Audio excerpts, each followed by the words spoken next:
Hello guys, आज का blog बहुत ही इंटरेस्टिंग होने वाला है क्योंकि महान कवि मुंशी प्रेमचंद के बारे में हम डिस्क्राइब करने वाले हैं। तो आप ब्लॉग में लास्ट तक बने रहिएगा। छोटा ब्लॉग रहेगा लेकिन काफ़ी इंटरेस्टिंग रहेगा। तो चलिए हम ब्लॉग को स्टार्ट करते हैं और अभी हम उन्हीं के जन्म स्थल पे खड़े हैं। तो चलिए दोस्तों हम स्टार्ट करते हैं इस वीडियो को। उससे पहले मैं आपको बता देता हूँ कि मुंशी प्रेमचंद जी का जन्म हुआ था काशी वाराणसी लमही में। लमही पड़ता है आपको पांडेपुर आने के बाद। आप किसी से भी पूछेंगे तो लमही आपको बता दिया जाएगा। बाकी इधर ये म्यूजियम टाइप का है। इनकी सारी बुक्स जो मुंशी प्रेमचंद जी ने लिखी थी वो सारी बुक्स आपको यहाँ मिल जाएगी। साइड में आपको बैठने की भी जगह अच्छी मिल जाएगी और बहुत साफ़ सफाई दिया गया है। ये यहाँ पे इनकी स्मारक बनाई गई है इनकी याद में, क्योंकि ये इनका जन्म स्थल है। और ये देखिए इनकी लिखी गई हुई किताबें हैं, गोदना गोबन, ये सारी चीज़ें आगे पता चलने वाली, क्योंकि जो यहाँ के केयर टेकर हैं वो बहुत ही बेहतरीन है और ये सारी चीज़ें हमें आगे डिटेल में बताने वाले हैं। पर उससे पहले मैं आपको एक बार झलक दिखा देता हूँ इनकी किताबों का। आप नाम पढ़ लीजिएगा। सैकड़ों किताबें हैं, बहुत सारी किताबें जो इनकी फेमस हैं और ये बहुत ही महान कवि थे। हर चीज़ पे इन्होंने लिखा है। ये माना जाए तो एक रियल बेस्ड कवि थे। ये हर चीज़ को अनुभव करके लिखते थे। मतलब आप आज से पहले बहुत सारी परी की कहानी, भूतों की, प्रेतों की कहानी सुनोगे, लेकिन ये एक ऐसे लेखक थे जो कि रियल बेस्ड स्टोरी लिखते थे। इनका जन्म 1921 में हुआ था और ये लगभग 56 साल की उम्र में इनकी मृत्यु हो गई थी। आप ये देख सकते हैं, 2 बैलों की कथा, ये काफ़ी चर्चित है और ये सारी चीज़ें ये अनुभव करके लिखे थे। रियल बेस्ड स्टोरी लिखते थे। जो समाज में चीज़ें हो रही हैं उनके बीच रह के मुंशी प्रेमचंद जी उसको कलम से किताबों में लिखा करते थे। और इनको एक तरह से क्रांतिकारी भी माना जाता है, क्योंकि इनकी जो किताबें लिखी हुई थी वो इतनी असरदार थी कि देश में क्रांति ला सकती थी, बोला जाता है। इसलिए इनकी लिखी हुई बहुत सारी किताबें अंग्रेजों ने आग के हवाले कर दी, क्योंकि इनकी लिखी हुई किताबें क्रांति ला सकती थी। बाकी ये प्रेमचंद जी का हुक्का है और ये उन्हीं का हुक्का है। इस म्यूजियम में अंदर लगाया गया है और यहाँ पे लिखा भी है प्रेमचंद जी का पसंदीदा हुक्का। बाकी ये सारी चीज़ें मैं आपको जो बारी बारी से दिखाऊंगा, ये सारी चीज़ें इनकी खुद की थी, जो कि यहाँ पे संभाल के बहुत अच्छी तरह से रखा गया है। और आप आ सकते हैं, यहाँ शूट भी कर सकते हैं आप अपने हिसाब से। पास से देखेंगे तो काफ़ी अच्छा भी लगेगा। आगे मैं दिखाता हूँ इनका लालटेन और रेडियो, ये सारा चीज़ भी देखिए ऊपर संभाल के रखा गया है। और यहाँ के केयर टेकर बहुत ही अच्छे हैं, बहुत सपोर्टिव हैं। आगे और भी मैं चीज़ें दिखाता हूँ जो मुंशी प्रेमचंद जी का था। मुंशी प्रेमचंद का नाम कई था, वो आगे वीडियो में जो यहाँ के केयर टेकर है वो सारी चीज़ें बताएंगे। और ये है उनका डाक मुंशी का बेटा बना सम्राट। ये शायद कोई स्टोरी लिखे थे तो उससे रिलेट करती है। काफ़ी डीपली जाना पड़ेगा इनके बारे में जानने के लिए। इनके बारे में जानने के लिए आपको मतलब इनकी स्टोरीज पढ़नी पड़ेंगी। और इनका जो पसंदीदा त्यौहार था वो था होली। ये देखिए पिचकारी है पहले की, तो कैसी पिचकारी रहती है, कितनी खूबसूरत लग रही है देखने में। और इसके आगे भी मैं दिखाता हूँ आपको कि जो इन्होंने स्टोरी लिखी है वो सारी चीज़ से रिलेटेड चीज़ें यहाँ लगाई गई हैं। ये देखिए ये सुहाग का सौ, ये भी एक शायद स्टोरी थी इनकी, उससे रिलेट करके है। बाकी यहाँ पे सुहाग की साड़ी, ये भी शायद इनकी एक स्टोरी थी। तो ये सारी चीज़ें यहाँ पे लगाई गई है। तो चलिए हम आपको लेके चलते हैं उन शख्स के पास जो यहाँ के बारे में सब कुछ जानते हैं और बहुत बेहतरीन डिस्क्राइब करने वाले हैं। तो ये हैं यहाँ के केयर टेकर और ये बहुत मेहनत करते हैं यहाँ का सारा देख रेख आप जो देख रहे हैं। अंकल जी आप कुछ यहाँ के बारे में बताइए और अपने बारे में। मैं सुरेश चंद्र दुबे, समाज सेवी, लमही वाराणसी। तो आज आप मुंशी प्रेमचंद जी के गांव लमही के जन्मस्थली पर पहुंच चुके हैं। सच तो यह है कि हमारा भारतवर्ष गांव का देश है। हमारे भारत की आत्मा गांव में बसती है। प्रेमचंद जी गांव में पैदा हुए। यहाँ के तमाम शोषण, अन्याय, अत्याचार, अंधविश्वास को देखा, झेला। सोचा अगर यह स्थिति है तो हमारे भारत के लिए ठीक नहीं है। फिर यहीं से प्रेमचंद जी कलम का सिपाही बने और यहीं से देश के आज़ादी से लेकर समाज के आज़ादी तक का संकल्प लेकर के इन्होंने रचनाएं शुरू किया। देश के आज़ादी के लिए लिखा सोजे वतन और 5 कहानियों का संग्रह है, जिसमें दुनिया का सबसे अनमोल रतन, शेख मकसूद, यही मेरा वतन है, शोक का पुरस्कार, सांसारिक और देश प्रेम। पहली ही कहानी के कई पंक्ति ने अंग्रेजों की बुनियादें हिला करके रख दी कि खून का वह आखिरी कतरा जो वतन की हिफाजत में गिरे वही दुनिया का सबसे अनमोल चीज़ है।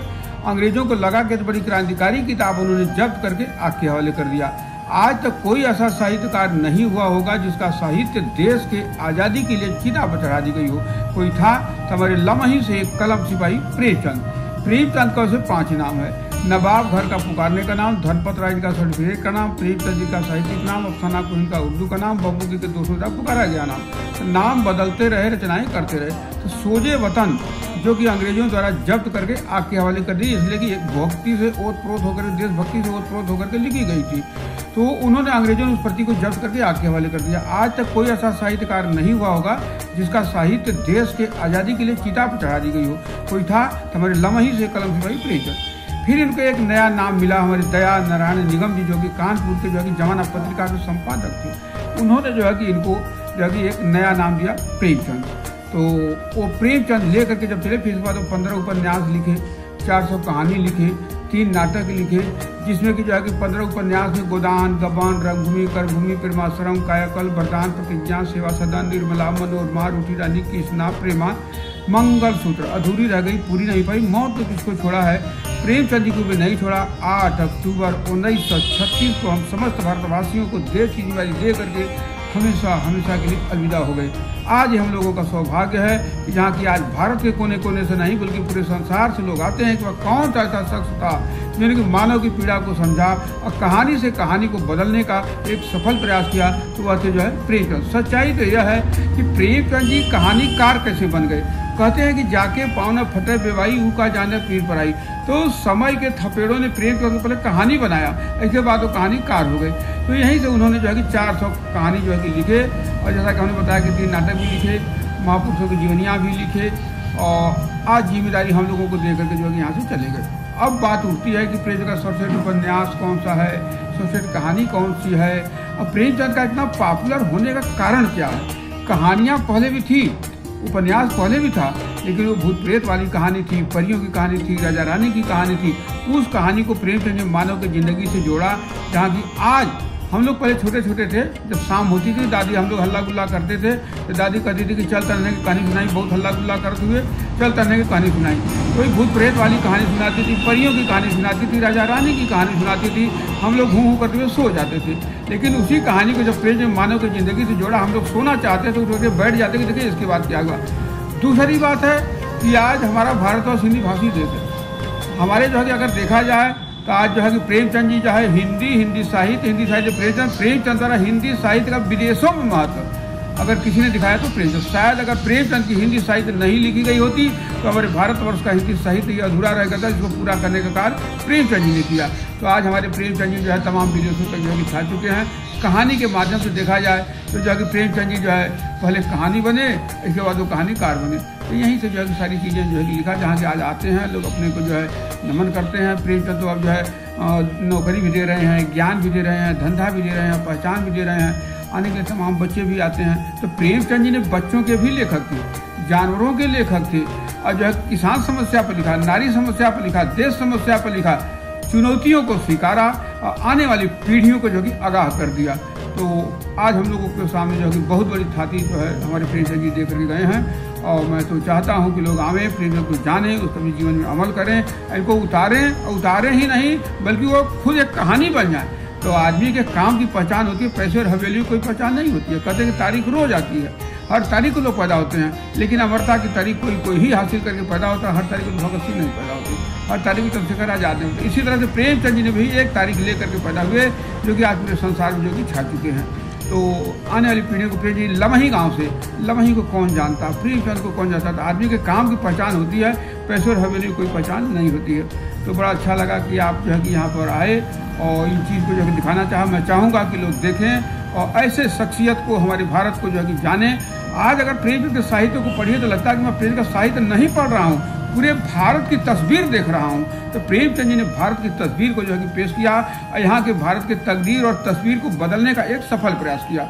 जहाँ की आज आप भी आए हैं, आपको जो कि तमाम चीज़ें जो कि मिली, इसका जो है कि मैं बहुत बहुत आभार जो कि व्यक्त करता हूँ कि आप यहाँ पर जो है आए। तो आप जैसा कि देख सकते हैं, आप जब आएंगे यहाँ पे मुंशी प्रेमचंद जी के जन्म स्थल पर, तो ये हमारे अंकल जी हैं सुरेंद्र दुबे जी, और आप इनसे एक बार ज़रूर मिलिएगा। अगर आपको कुछ समय इनको दे सकते हैं तो ये आपको मुंशी प्रेमचंद की जीवन कथाएं, हर एक चीज़ आपको डिटेल में बता देंगे और बहुत ही कम समय में। और भाई अगर आप यहाँ आइएगा ना तो ये ज्ञान के भंडार हैं समझ लीजिए, और बहुत अनुभव है इन्हें। तो आप इनसे बिना मिले मत जाइएगा, आपसे निवेदन है। उम्मीद करता हूँ आज का ब्लॉग आपको काफ़ी पसंद आया होगा। ऐसी ब्लॉग देखने के लिए हमारे चैनल को आप सब्सक्राइब कर दें और वीडियो पसंद आई हो तो लाइक शेयर कमेंट भी जरूर से कर दें। तो हम आज का ब्लॉग यहीं पे एंड करते हैं।